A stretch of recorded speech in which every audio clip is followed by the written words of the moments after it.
5000 சொச்சம் கோடி வந்து பிஜேபிக்கு போய் சேர்ந்திருக்கு. ஆனா காங்கிரஸுக்கு வந்தது பார்த்தோன்னா சொற்பமான பணம் தான் வந்திருக்கு. ஒரு கைண்ட் ஆஃப் ஃபினான்ஷியல் டெரரிசமே வந்தாலும் நீ கண்டுபிடிக்க முடியாது. இல்லை, நான் அன்னோனா வரேன், அந்த பணத்தை ரிசீவ் பண்றவன் யாரு? State bank. ஸோ அந்த ஸ்டேட் பேங்க் ஆஃப் இந்தியா நிறுவனம்ன்றது யார் கண்ட்ரோல்ல வருது? ஆர்பிஐன்னு சொல்றீங்க, RBI coming government of India. So அப்ப யாருக்கு வந்து இமிடியேட் ஆக்சஸ் டு இன்ஃபர்மேஷன் இருக்கு? ஆளும் அரசுக்கு. தெரியாதனமா நீங்க தப்பி தவறி காங்கிரஸ் பண்டிகை பண்ணா அடுத்த செகண்ட் உங்க வீட்டுக்கு ஈடி வரும்னு எல்லாருக்குமே தெரியும். 15 நாளுக்கு அப்புறம் அந்த பாண்ட்ல இருக்கக்கூடிய ஃபண்டு ஆட்டோமேட்டிக்கா ஸ்டேட் பேங்க்ல இருந்து பிரைம் மினிஸ்டர் ரிலீஃப் ஃபண்டுக்கு போயிடும். பிரைம் மினிஸ்டர் ரிலீஃப் ஃபண்ட் வந்து is been officially disclose that it is a private fund மாதிரி எடுத்துட்டாங்க இப்ப. ஸோ இந்த பணமும் ஒரு அன்எக்ஸ்ப்ளோர்ட் டொமைன், அந்த பணமும் ஒரு அன்எக்ஸ்ப்ளோர்ட் டொமைன். எப்படி இதெல்லாம் இந்தியாவுக்குள்ள வந்து அளவா இருக்குன்னே புரியவே இல்லைங்க. இது ஆக்சுவலா அது நம்ம வந்து ஒரு இவ்வளோ ஒரு டெவலப்டு கண்ட்ரின்னு பேசுறோம், இவ்வளோ ஒரு விஷயங்கள் நடந்திருக்கு. எப்படி வந்து இந்த மொத்த சிஸ்டம் வந்து எப்படி இது ஃபங்க்ஷன் ஆச்சுன்றது வந்து, அதுவும் இந்த தீர்ப்புக்கு வந்து கிட்டத்தட்ட ஒரு 6 வருஷம் எடுத்திருக்கு. இந்த கவர்மெண்ட் வந்து எதை வேணா வந்து எப்படி வேணா இழுத்துன்னு போக முடியும், டிராக் ஆன் பண்ண முடியும்ன்ற தெளிவு இந்த லெவலுக்கு வந்திருக்காங்க பாருங்க. கர்நாடகா தேர்தலில் இருந்து தான் இந்த பிரச்சனை வந்து பெருசா வருது. இவங்களுக்கு வந்து ஒரு 900 சம்திங் ஒரு கோடி வந்திருக்கு அப்படின்னு சொன்னா, இவங்களுக்கு அவங்களுக்கும் காங்கிரஸ் இவங்களுக்கும் ஒரு வைட் டிஃபரன்ஸ் ஆஃப் எலக்ட்ரல் இது பாண்ட்ஸ் வந்து ரிசீவ் ஆகிறது வந்து ஒரு அன்ஃபேர். இது இவ்வளோ பணம் வந்து வந்தும் கூட, கர்நாடகா எலெக்ஷன்ல வந்தும் கூட அந்த பண பலம் வந்து இவங்களை இயக்க முடியும். ஆல் இண்டியா லெவல்ல பார்த்தா நேஷனல் மீடியா ஒரு 50லேருந்து 60 இருக்குது, லோக்கல் யூடியூபர் சேனல் அங்கங்க இருக்குது, கிட்டத்தட்ட ஒரு 300லேருந்து 500 இருக்குது ஆல் இண்டியா லெவல் இருக்குன்னா, இவங்களெல்லாம் இன்ஃப்ளூயன்ஸ் பண்ண முடியுது அப்படின்னு சொன்னா இந்த பணத்தை வச்சுதான் பண்ணியிருக்காங்க. ஆனாலும் கூட பொருளாதாரம்னு ஒன்று இருக்கு, தனி மனிதனோட வாழ்வியல்னு ஒன்று வரும்போது அது வந்து எவ்வளவு நாளைக்கு வந்து அந்த சோழ பொம்மை வேலை செய்யுன்றதுதான் வந்து இந்த தேர்தல் கர்நாடகா எலெக்ஷன் கிளியரா காமிச்சு கொடுத்தது. வணக்கம், இது அரண்சை. நான் ஹசீஃப். என்று நம்மோடு பொருளாதார வல்லுநர் சிற்பி இணைந்திருக்கின்றார். அவரை வரவேற்போம். வணக்கம் சார். வணக்கம். கிட்டத்தட்ட ஒரு 6.5 ஆண்டுகளுக்கு பிறகு வந்து இன்னைக்கு உச்சநீதிமன்றம் ஒன்றிய அரசு, அதாவது பாஜக அரசு கொண்டு வந்த இந்த தேர்தல் பத்திர திட்டம் அப்படின்றது தவறு, அதை ஸ்ட்ரைக் டவுன் பண்றோம் அப்படின்ற ஒரு முடிவு எடுத்திருக்கிறாங்க. ஒரு மிகப்பெரிய சட்ட போராட்டத்துக்கு பிறகு இந்த முடிவு எடுக்கப்பட்டிருக்கு. இதற்கு இடையில வந்து ஒரு பொது தேர்தல் நடந்திருக்கு, பல சட்டமன்றங்களுக்கு தேர்தல் நடந்திருக்கு. அதற்கு இந்த தேர்தல் பத்திரம் மூலம் பல 1000 கோடி ரூபாய் வந்து பாஜகவுக்கு போய் சேர்ந்திருக்கு. அது ரொம்ப முக்கியம். இவ்வளவு தாமதமாக வழங்கப்பட்டிருக்கக்கூடிய ஒரு நீதி அப்படின்ற மாதிரி இதை பார்க்கலாமா, இல்ல பரவாயில்ல இப்பயாவது இந்த ஒரு முடிவுக்கு வந்தாங்களே அப்படின்ட்டு? முதல்ல உச்சநீதிமன்றம் எதன் அடிப்படையில் இது செல்லாது அப்படின்ற ஒரு முடிவுக்கு வந்து சேர்ந்தாங்க? 6 வருடம் வந்து காலதாமதமானதுக்கு வந்து ரீசன்ஸ் வந்து இப்ப இருக்கக்கூடிய தலைமை நீதிபதி சந்திரசூட் சில தீர்ப்புகளில் தெளிவாக இருக்கிறார்ன்றது சில தீர்ப்புகளில். ஓகே, ஸோ அதுல வந்து இது ஒரு ரிமார்க்கபிள் ஜட்ஜ்மெண்ட் அப்படின்னு தான் நான் அதை பார்க்குறேன். ஆக்சுவலாக நோ டவுட் அபவுட் இட். ஆக்சுவலாக இதில் வந்து எப்படி பார்க்கணுன்னா, நான் வந்து எப்படி இந்த ஹோல் சிஸ்டத்தை எப்படி பார்க்குறேன்னா வந்து ஒரு கார்பரேட் நிறுவனத்தில் இருக்கக்கூடிய காம்படிஷனையும் பொலிட்டிக்கல் பார்ட்டி நம்ம சிம்பிளாக எடுத்து இதை பார்த்தாலே அவர் அப்படிதான் இவங்க அந்த ஜட்ஜ்மெண்ட்டை எடுத்திருக்காங்கன்னு நினைக்கிறேன். ஓகே, பின்னாடி வரும் மற்ற இஷ்யூஸ்க்கெல்லாம் வரும். ஸோ அப்போ ஒரு மார்க்கெட்டுன்னு எடுத்தீங்கன்னா ஃபேர் பிளேயர்னு ஒன்று சொல்லுவாங்க. ஓகே, லெவல் பிளேயிங் ஃபீல்டுன்னு பேசுவாங்க. நானும் எல்லாருக்கும் சமமான வாய்ப்பு இருக்கணும். ஸோ அப்போ இதை மையப்படுத்தி தான் நீங்கள் என்ன பண்ணுறீங்கன்னா, ஒரு நிறுவனம் வந்து ஒரு ட்ரேடுக்குள்ளே இருக்கும்போது சில ரூல்ஸ் சட்டத்திட்டங்கள் வழிவகுத்து இவ்வளோ % நீங்கள் வந்து செலவு பண்ணலாம் அப்படின்னு சொல்லி நீங்கள் வந்து ஒரு எக்ஸ்பென்ஸ் ஸ்டேட்மெண்ட் அதெல்லாம் போடுறீங்க. ஸோ இது வந்து எல்லாருக்கும் தெரிஞ்ச விஷயங்கள். ஒரு மார்க்கெட்டிங் எக்ஸ்பென்ஸ் எவ்வளோ, இது இந்த எக்ஸ்பென்ஸுக்குள்ள நீங்கள் நுணுக்கமாக உள்ள போகும்போது எல்லாருமே கொஸ்டின் பண்ண ஆரம்பிச்சுருவாங்க. ஒரு கவர்மெண்ட் ஏஜென்சிஸில் நீங்கள் இன்னைக்கு பார்க்கக்கூடிய இன்கம் டேக்ஸோ இல்லாட்டி இன்வெஸ்டிகேஷன் எல்லாரும் வந்து ஏங்க இந்த செலவு பண்ணியிருக்கீங்க, இது என்ன அன்யூஷுவலாக இருக்கீங்க, அதே அணுகுமுறை தான் இங்கே நமக்கு தேவைப்படுது ஆக்சுவலாக. ஸோ அப்போ என்ன ஆகுதுன்னு சொன்னீங்கன்னா, இதில் இந்த திருப்பு முனை எப்படி வந்தது அப்படின்னு பார்த்தீங்கன்னா 2-3 விஷயங்கள் எடுக்கிறாங்க. திருப்பு முனை நம்பர் 1 அப்படின்னு பார்க்கும்போது பார்த்தீங்கன்னா, நீங்கள் சொன்ன மாதிரி வந்து கடைசியாக நடந்த கர்நாடகா தேர்தலில் இருந்து தான் இந்த பிரச்சனை வந்து பெருசா வருது ஆக்சுவலா. அப்ப வந்து என்ன பாக்குறாங்க அப்படின்னு சொன்னா, இவங்களுக்கு வந்து ஒரு 900 சம்திங் ஒரு கோடி வந்திருக்கு அப்படின்னு சொன்னா, இவங்களுக்கு அவங்களுக்கும் காங்கிரஸ் இவங்களுக்கும் ஒரு வைட் டிஃபரன்ஸ் ஆஃப் எலக்ட்ரல் இது பாண்ட்ஸ் வந்து ரிசீவ் ஆகிறது வந்து ஒரு அன்ஃபேர் இதா. ஸோ அப்ப எனக்கு வந்து I have more funds in my hands அப்படின்ற ஒரு ஒரு ஜஸ்டிபிகேஷன் வந்து இவங்க கபில் சிபல் சைட்லயும் இவங்க சைட்லயும் பிளேஸ் பண்றாங்க. அதாவது பிஜேபிக்கு வந்து பெரிய அளவுக்கு பணம் வருது இதன் மூலம் வந்திருக்கு. அதோட ஒப்பிடும்போது காங்கிரஸ்க்கு ரொம்ப சொட்டு. இன்னும் பிராடர் பிக்சரா நீங்க பார்க்கும்போது பாத்தீங்கன்னா மொத்தம் வந்து 16,000 சில்லற கோடி சொல்றாங்க. 18க்கும் 22க்கும் இடைப்பட்ட காலத்துல பாத்தீங்கன்னா 16,000 கோடியில தேர்தல் பத்திரம் மூலம் ஒட்டுமொத்தமாக எல்லா பார்ட்டிக்கும் சேர்ந்து வந்ததுல பார்க்கும்போது பாத்தீங்கன்னா 5,000 சொச்சம் கோடி வந்து பிஜேபிக்கு போய் சேர்ந்திருக்கு. ஆனா காங்கிரஸுக்கு வந்தது பார்த்தீங்கன்னா சொற்பமான பணம் தான் வந்திருக்கு, சொற்பமான பணம். ஸோ அப்ப நான் சொன்ன அந்த கார்பரேட் கான்செப்ட் எடுத்துக்கோங்க நீங்க. ஆக்சுவலா ஸோ ஒரு நீங்க வந்து ஓட்டரை நீங்க ரீச் பண்றீங்க, ஓட்டரை நான் இம்ப்ரெஸ் பண்ணி ஆகல, இது ஒரு பிராண்ட் புல்லிங் தானே இது ஆக்சுவலா. ஸோ அப்ப நான் ஓட்டரை புல் பண்றதுக்கு நான் அந்த பணத்தை எப்படிலாம் நான் அந்த ஓட்டரை நான் இம்ப்ரெஸ் பண்ண முடியுன்றதுல எனக்கு இருக்கிற ரீச் உங்களுக்கு இருக்க ரீச். அப்ப ஒரு 2 பவர்ஃபுல் ஒரு பார்ட்டியா இருக்கு. ஆனா ஒரு பவர்ஃபுல் பார்ட்டி இன் பவருக்கு வந்து என்ன பண்றாங்க, பவர்ல இருக்கான்றத எல்லாரும் என்ன பண்றாங்க, அந்த பணத்தை எடுத்து அங்க பம்பின் பண்றாங்க. ஸோ இங்க வந்து ரொம்ப வீக் பார்ட்டியா ஏன்னா பயப்படுறாங்க, எதுக்கு அவர்கிட்ட போனோம் நம்ம வந்து, ஏன்னா இது வந்து ஒரு பிக் டைகர் மாதிரி தெரியுது, இது வந்து ஒரு சின்ன இது மாதிரி வந்து மக்கள் பார்வைக்கு இது ப்ரொஜெக்ட் பண்ணி, ஏன்னா ரூலிங் பார்ட்டி. ஆனா இப்ப இந்த திட்டத்தை கொண்டு வரும்பொழுது பாஜக அரசு சொன்னது டிரான்ஸ்பரன்சியை மெயின்டைன் பண்ணணும் சொன்னாங்க. 2017 பட்ஜெட்ல அருண்ஜேட்லி வந்து அந்த விவாதத்தை வைக்கும் போதே சொன்னதே வந்து we need to have transparency-ன்னு சொல்லி தான் வந்து இந்த எலக்ட்ரல் சிஸ்டமே எடுத்துன்னு வந்தது. உண்மையிலே இது டிரான்ஸ்பரன்சி அப்படின்றது இருக்குதா சார்? அந்த ஜட்ஜ்மெண்ட்ல வந்து ரொம்ப தெளிவா தான் சொல்றாங்க. இது நீங்க என்ன பண்ணிருக்கீங்க ஆக்சுவலா வந்து ஒரு இந்த எலக்ட்ரல் பாண்டை வந்து நீங்க வந்து 4 குவார்டருக்கு வந்து நீங்க வந்து ஃபர்ஸ்ட் 10 தேதியில வந்து நீங்க இது வழியா அன்டிஸ்க்ளோஸ்டு யுனானிமிட்டி யார் வேணா அது வந்து அதுல ரெமிட் பண்ணலாம், இண்டிவிஜுவல் ரெமிட் பண்ணலாம், ஃபாரின் கம்பெனிஸ் ரெமிட் பண்ணலாம். அதுல ஒரு இடத்துல சொல்லியிருக்காங்க ஈவன் ஷெல் கம்பெனி கூட அதுல போட முடியும் அப்படின்ற மாதிரி ஒரு நீங்க சொன்னீங்களா அந்த டிரான்ஸ்பரன்சிக்கு நேர்மாறா. இது ஆக்சுவலா பாத்தீங்கன்னா வந்து இது மோரர்லெஸ் கொஞ்சம் கொச்சை நமக்குள்ள பேசிக்கணும், நாட் டு பி கோட்டட்னு பார்த்தீங்கன்னா ஒரு கைண்ட் ஆஃப் ஃபினான்ஷியல் டெரரிசமே வந்தாலும் நீ கண்டுபிடிக்க முடியாது. இதுல அப்படிதான் வருது. ஒரு இடத்துல நீங்க டிஸ்கஷன்ல பார்க்கும்போது பாத்தீங்கன்னா அவங்க ஆர்குமெண்ட்ல தெளிவா வந்திருக்கு. What is a guarantee that வந்து இது ஒரிஜினல் ஃபர்ஸ்ட் ஆஃப் ஆல் வந்து ஒரிஜினல் கம்பெனிலிருந்து வந்திருக்கு, அந்த ஒரிஜினல் கம்பெனிலிருந்து வந்தது வந்து கரெக்டான பணமா, ஓகே, அளவுக்கு அதிகமான பணத்தை கொடுத்தாங்களா, 1. இன்னொன்று வந்து அது ஒரு சப்சிடி கம்பெனின்னு சொல்லிட்டு ஃபாரின் கம்பெனி உள்ள வருது. ஸோ இந்த ட்ரெயில் ஆஃப் ஃபண்ட்ஸ் இதெல்லாம் தான் இதுக்குள்ள வந்திருக்க விஷயங்கள். ஸோ அப்போ எல்லா இடத்துலையும் வந்து டிரான்ஸ்பரன்சி நிறைய கேள்விக்குறிகள் வந்து கடைசியில் அவங்க சொல்ற பாயிண்ட் என்ன சொல்றாங்கன்னா, யார்கிட்ட நீங்க இந்த பணத்தை நீங்க ரெமிட் பண்றீங்க, நான் அன்னோனா வரேன், அந்த பணத்தை ரிசீவ் பண்றவங்க யாரு, ஸ்டேட் பேங்க் ஆஃப் இந்தியான்றது யார், ஒரு கவர்மெண்ட் ஆஃப் இந்தியா நிறுவனம். ஸோ அந்த ஸ்டேட் பேங்க் ஆஃப் இந்தியா நிறுவனம்ன்றது யார் கண்ட்ரோல்ல வருது, கவர்மெண்ட் கண்ட்ரோல்ல வருது. ஆர்பிஐன்னு சொல்றீங்க, RBI coming government of India. So அப்ப யாருக்கு வந்து இமிடியேட் ஆக்சஸ் டு இன்ஃபர்மேஷன் இருக்கு, ஆளும் அரசுக்கு, பாஜக அரசு. அதாவது எந்த பொலிட்டிக்கல் பார்ட்டிக்கு யாரு அதிகமா பணம் கொடுத்திருக்கிறா அப்படின்ற தகவலை பாஜக அரசு நினைச்சா எடுக்க முடியும், ஆனா மற்றவர்களுக்கு தெரியாது. அப்படியே கேட்டாலும் கூட இது வராது, அந்த இதுல வராது. இந்த தகவல் ஆளக்கூடிய அரசுக்கு தெரியுது, மற்றவங்களுக்கு தெரியாது அப்படின்ற பட்சத்துல நான் வந்து காங்கிரஸ் கட்சிக்கு பெரிய அளவுக்கு பணம் கொடுத்தோம்னா அதை அவங்க கண்டுபிடிச்சிருவாங்க. அப்போ எனக்கு எதிராக நடவடிக்கை எடுப்பாங்க, அவங்க கிட்ட இடி இருக்கு, சிபிஐ இருக்கு அப்படின்ற ஒரு அச்சத்துல பெரிய அளவுக்கு பணத்தை வந்து கார்பரேட் அச்சம் இருந்திருக்குன்றது ப்ரூவ் ஆகுது இல்ல. இப்ப நீங்க பாத்தீங்கன்னா இப்ப அந்த அருண்ஜேட்லி சொன்னபடி பாத்தீங்கன்னா வந்து மக்களுக்கு வந்து ஒரு வெறுப்பு வந்திருக்குன்னே வச்சுக்கலாமே. ஒரு 2019 எலெக்ஷன் முன்னாடி வெறுப்பு வந்திருக்கு, சில வந்து சொன்னதெல்லாம் செய்யல, சிதம்பரம் கூட நிறைய வந்து இவங்க நிறைய சொல்லியிருக்காங்க, எதுவுமே செய்யல, டிமானிட்டைசேஷனா இருக்கட்டும், ஜிஎஸ்டி. அப்ப 2019 பீரியட்லயே கூட ஒரு வெறுப்பு இருந்திருக்கலாம்.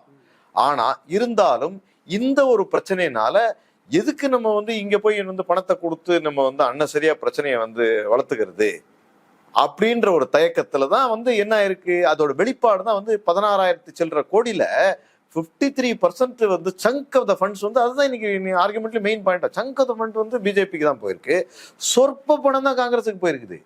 அந்த லெவலுக்கு ஒரு பூச்சி மாதிரி வந்து அவங்க வந்து அந்த ஒரு இது. ஸோ அப்ப நீங்க சொன்ன மாதிரி ஒரு டிரான்ஸ்பரன்சின்னு சொல்லிட்டு கடைசியில வந்து அவங்க கோர்ட் ஆர்குமெண்ட்லயே அப்படிதான் வருது, எ பிரீமியம் ஃபார், அப்படிதான் அந்த வேர்டு யூஸ் பண்ணிருக்காங்க. நீங்க பாத்தீங்கன்னா பிரீமியம் டு ரிசால்வ் த ஒபெக்ன்னு அந்த வேர்டு. அப்ப எவ்வளோ ஒரு ஆபத்தான ட்ராக்கை நோக்கி போயிருக்கிறோம் நம்ம ஆக்சுவலா அது. ஸோ அப்ப என்ன ஆயிருக்குன்னா ஒரு ஒரு கட்சிகளை மட்டும் வந்து ஒரு பயமுறுத்தல, மறைமுகமாக வந்து நீங்க சொன்ன இன்னொரு விஷயம் இதுல மறைமுகம். இவன்லாம் கொடுத்துருக்கா, அப்ப இந்த கம்பெனி நீலாம் கொடுக்கலன்றது வருது இல்ல அடுத்த கேள்வி.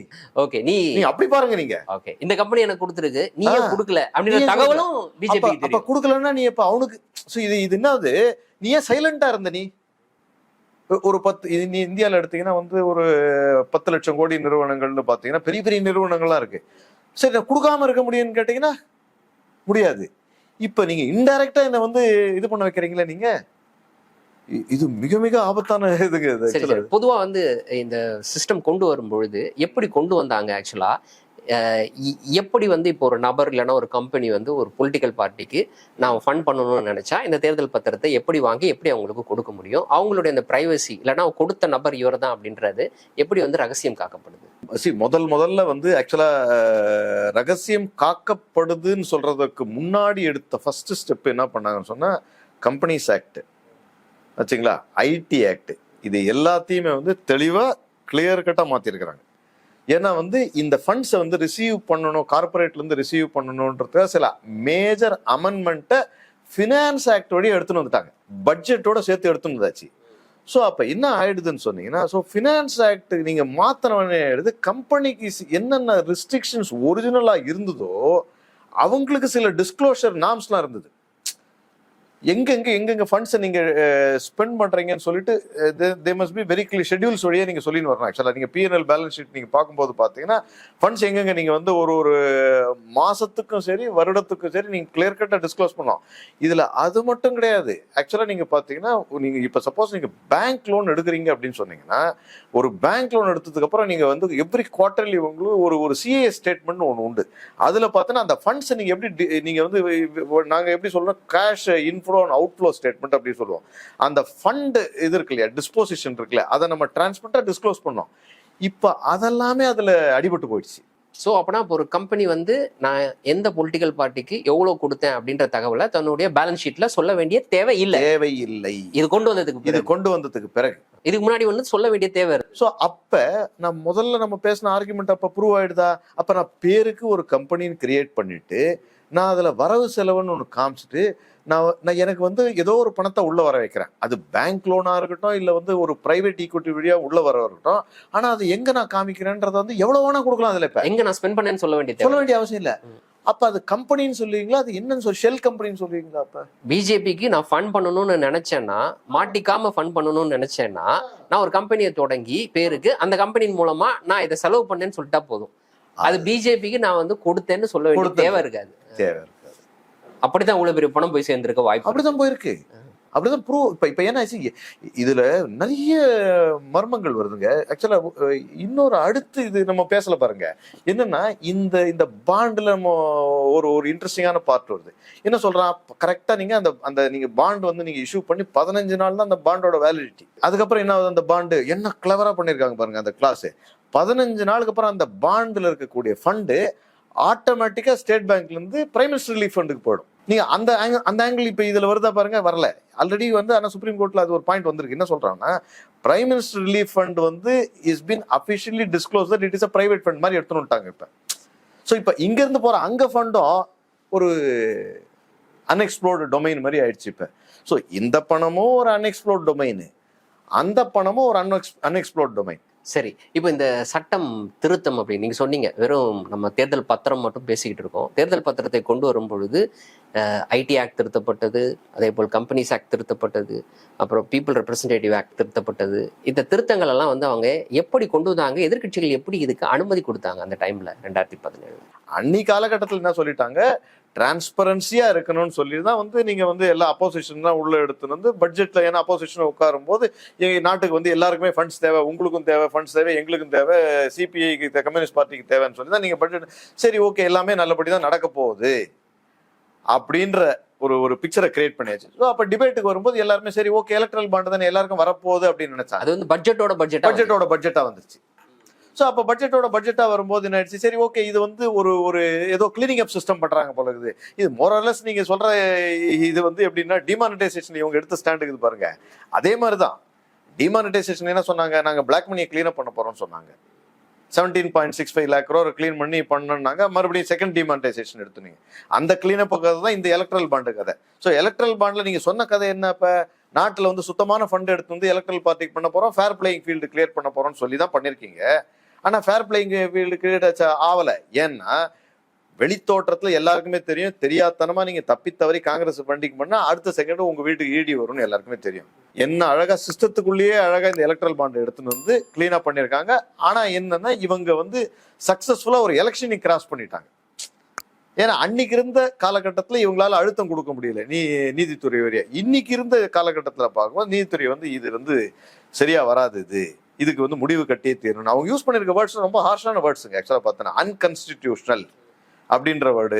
அப்புறம் நீங்க ஒரு இடத்துல பாத்தீங்கன்னா வந்து anonymous donation, back room lobbying, இதெல்லாம் வந்து எப்படி இதெல்லாம் இந்தியாவுக்குள்ள வந்து அளவா இருக்குன்னே புரியவே இல்லைங்க. இது ஆக்சுவலா அது நம்ம வந்து இவ்வளோ ஒரு டெவலப்டு கண்ட்ரின்னு பேசுறோம், இவ்வளோ ஒரு விஷயங்கள் நடந்திருக்கு, எப்படி வந்து இந்த மொத்த சிஸ்டம் வந்து எப்படி இது ஃபங்க்ஷன் ஆச்சுன்றது வந்து, அதுவும் இந்த தீர்ப்புக்கு வந்து கிட்டத்தட்ட ஒரு 6 வருஷம் எடுத்திருக்குன்னா 2018 இவங்க அந்த அசோசியேஷன் ஃபார் டெமோக்ராட்டிக் ரைட்ஸும் காமன் காசும் வந்து எடுத்த இஷ்யூ வந்து எவ்வளோ. அப்ப இந்த கவர்மெண்ட் வந்து எதை வேணா வந்து எப்படி வேணா இழுத்துன்னு போக முடியும், டிராக் ஆன் பண்ண முடியும்ன்ற தெளிவு எந்த லெவலுக்கு வந்திருக்காங்க பாருங்க. அது ஆச்சரியத்திற்கு ஒரு விஷயம். சரி, இப்ப எல்லாருக்கும் ஒரு கேள்வி எழும். இந்த பணம் வந்துச்சு, சரி, இந்த பணம் மட்டும்தான் வந்து பாஜக வெற்றி பெறுவதற்கு காரணமா? இவ்வளவு பெரிய பணத்தை அவங்க வாங்கிட்டாங்க, ஏதோ எலக்ட்ரல் பாண்ட் மூலமா வாங்கிட்டாங்க அப்படின்ட்டு. அப்ப தேர்தல் அப்படின்றது வரும்பொழுது பணம் எந்த அளவுக்கு அவசியம், இந்த பணம் பாஜக வெற்றி அடைவதற்கு எந்த அளவுக்கு பயன்பட்டிருக்கும் நீங்க நினைக்கிறீங்க? இந்திய தேர்தல்களை நம்ம ஒட்டுமொத்தமாக பார்க்கும் பொழுது காமன் மேனோட பார்வைக்கு வந்து இந்த எலக்ட்ரல் பாண்ட் வந்து ஒரு ஃபேர் பிளேயிங் ஃபீல்டு மாதிரி பண்ணாலும் கூட இது வந்து ஒரு ட்ரெக்கோனியன் பில்லு மாதிரி தான் நீங்க வந்து கார்பரேட்டுக்கு தெரியும் ஆக்சுவலா. ஸோ அதனால வந்து இது வந்து ஆக்சுவலா ஃபண்ட்ஸ் வந்து டெஃபினட்டா வந்து பிஜேபிக்கு சாதகமாக தான் போயிருக்கு. பட் அது வந்து அதெல்லாம் மீறி தான் வந்து நீங்க இவ்வளவு பணம் வந்து வந்தும் கூட கர்நாடகா எலெக்ஷன்ல வந்தும் கூட அந்த பண பலம் வந்து இவங்களை இயக்க முடியல. அதுல ஒரு இடம் அழகா சொல்லியிருக்கான். இதுல வந்து இந்த எலக்ட்ரல் இதுல பாத்தீங்கன்னா பில்ல பாத்தீங்கன்னா இன்னொரு இன்ட்ரெஸ்டிங்கான விஷயம் இருக்கு. அதுல ஒரு இடம் என்ன சொல்லியிருக்காங்கன்னா வந்து எங்க நாங்க அதை செலவு பண்ணோன்றது வந்து நோபடி கேன் கொஸ்டின். வந்த பணத்தை நாங்க எப்படி எங்க செலவு பண்ணோம்னு சொல்ல முடியாது, எங்க படி சொல்ல வேண்டிய தேவையில்லை. அது வந்து தட் இஸ் வந்து அந்த ஸ்பெண்டிங்கோட நேச்சர் இருக்குல்ல. நம்ம அக்கௌண்டிங் ஹெட்னு பேசுவோம்ல, இதை வந்து இந்த பாண்டுன்னு நான் வாங்குறேன் அப்படின்னு சொன்னீங்கன்னா இப்ப பிஎம்கேஆர் கதை தான் அது. இந்த பாண்டை நான் வாங்கினா எதுக்கு யூஸ் பண்ணுன்ற அந்த டெஃபினேஷன் கொடுக்கணும்ல, கொடுத்துருக்காங்களான்னு கேட்டா அதுவும் கிளாரிட்டி இல்லைன்னு அவங்க ஏடிஆர் எல்லாம் கிளியரா ரைஸ் பண்ணியிருக்காங்க அந்த அசோசியேஷன் ஃபார் டெமோக்ரஸி. அப்ப தட் மீன்ஸ் இந்த பணத்தை வந்து நீங்க சொன்ன மாதிரி ஒரு ஓட்டரை நான் இன்ஃப்ளூயன்ஸ் பண்ணலாம். ஓகே, செகண்ட் வந்து ஒரு செட் ஆஃப் மீடியா. இன்னைக்கு ஏன் மீடியா இவ்வளோ ஒரு செட் ஆஃப் ஒரு ஆல் இண்டியா லெவல்ல பார்த்தா நேஷனல் மீடியா ஒரு 50லேருந்து 60 இருக்குது, லோக்கல் யூடியூபர் சேனல் அங்கங்க இருக்குது, கிட்டத்தட்ட ஒரு 300லேருந்து 500 இருக்கு ஆல் இண்டியா லெவல் இருக்குன்னா இவங்களெல்லாம் இன்ஃப்ளூயன்ஸ் பண்ண முடியுது அப்படின்னு சொன்னா இந்த பணத்தை வச்சுதான் பண்ணியிருக்காங்க. ஆனாலும் கூட பொருளாதாரம்னு ஒன்று இருக்கு, தனி மனிதனோட வாழ்வியல்னு ஒன்று வரும்போது அது வந்து எவ்வளவு நாளைக்கு வந்து அந்த சோழ பொம்மை வேலை செய்யுன்றது தான் வந்து இந்த தேர்தல் கர்நாடகா எலெக்ஷன் கிளியரா காமிச்சு கொடுத்தது. இது தெலுங்கானா எலெக்ஷனும் அது கிளியராகவே அதை காமிச்சு கொடுத்துருக்கு. ஆக்சுவலாக பார்த்தீங்கன்னா இந்த பணம் அப்படின்றது இனி வராது அப்படின்றது இந்த இது மூலமா உறுதி ஆயிடுச்சுன்னு வச்சுக்கோங்க. நடைபெற இருக்கக்கூடிய நாடாளுமன்ற தேர்தலில் இது என்ன தாக்கத்தை ஏற்படுத்தும்னு நினைக்கிறீங்க? தாக்கத்தை ஏற்படுத்தும் சொல்றது நான் வந்து இது பணம் ஒரு அம்சமாக பார்ப்பேன். இந்த தேர்தல் வந்து எனக்கு தெரிஞ்ச சிதம்பரம், இப்ப கடைசியா பேசின சுப்பிரமணிய சுவாமி ஸ்டேட்மெண்ட், முக்கியமான வல்லுநர்கள் எல்லாருமே வந்து கள நிலவரத்தை கிளியரா சொல்றாங்க. கள நிலவரத்தை பொறுத்த வரைக்கும் தனி மனிதனோட வாழ்வியல் பிரச்சனை நிறைய வந்திருக்குன்றது எல்லாருக்குமே தெரியுது. ஆக்சுவலா இந்த பணத்துக்கு இந்த மக்கள் வந்து இசைவார்களா அப்படின்னு கேட்டீங்கன்னா அது வந்து வரலாம், அந்த பணம் வரும். ஏன்னா ஆல்மோஸ்ட் வந்தே முடிச்சிருக்கோம். ஏன்னா ஆல்மோஸ்ட் வந்து நீங்க 2018 ஆரம்பிச்சு இன்னி வரைக்கும் இவங்க கொடுத்துருக்க கலெக்ஷனோட அமௌண்ட் வந்து அப் டு 22 வரைக்கும் தான் கொடுத்துருக்காங்க. நம்ம இப்ப இருக்கிறது February 24 இருக்கோம். இதோட லேட்டஸ்ட் ஃபிகர் நமக்கு தெரியாது, அதிகமாக கூட வந்திருக்கலாம். ஏன்னா எலெக்ஷனுக்கு கிட்ட வரும்போது தான் பணம் அதிகம் வந்திருக்கலாம். மேபி இன்னைக்கு அதோட வேல்யூ வந்து கூட இருக்கலாம், 60,000 கோடியா கூட இருக்கலாம். ஸோ அந்த பணம் ரியலாவே வந்து மீடியாவை வாங்குறாங்க இவங்க, இல்ல வந்து ஒரு செட் ஆஃப் பீப்புளை வாங்குறாங்க, இல்ல கேண்டிடேட்ஸை வாங்குறாங்க, அதில் பண்ணிட்டு இருக்காங்க. இப்ப மகாராஷ்டிரால பண்ணதோ எல்லாம் பண்ணாலும் கூட எல்லாத்துக்கும் வந்து ஜனநாயகத்தில் இருக்கக்கூடிய ஒரு விஷயம், மக்கள் இதெல்லாம் வந்து இந்த 6 மாசத்துல நேரத்துக்காக வெயிட் பண்ணிட்டு இருக்காங்கன்ற மாதிரி தான் எனக்கு என்ன தெளிவா தோணுது. இதோட இம்பாக்ட் இருக்கலாம். ஒரு மேபி ஒரு 3 to 4% இருக்கலான்ற ஒரு பெரிய லெவல் தாக்கத்தை வந்து இந்த முறை ஏற்படுத்துமான்னு கேட்டீங்கன்னா எனக்கு வந்து பெரிய சந்தேகமா தான் தோணுது. அந்த 2017 அவங்க கொண்டு வந்த திருத்தத்துல ரொம்ப முக்கியமானது வந்து வெளிநாட்டு நிறுவனங்கள் இங்க வந்து பொலிட்டிக்கல் பார்ட்டிஸ்க்கு வந்து ஃபண்ட் பண்ணலாம் அப்படின்றது. அதுக்கு முன்னாடி நிலைமை எப்படி இருந்தது, அது இந்த திருத்தம் அப்படின்றது எப்படிப்பட்ட தாக்கத்தை இந்திய தேர்தல்கள்ல ஏற்படுத்தி இருக்க வாய்ப்பு இருக்கு? எதுக்கு டிமானிட்டைசேஷன் வந்தது?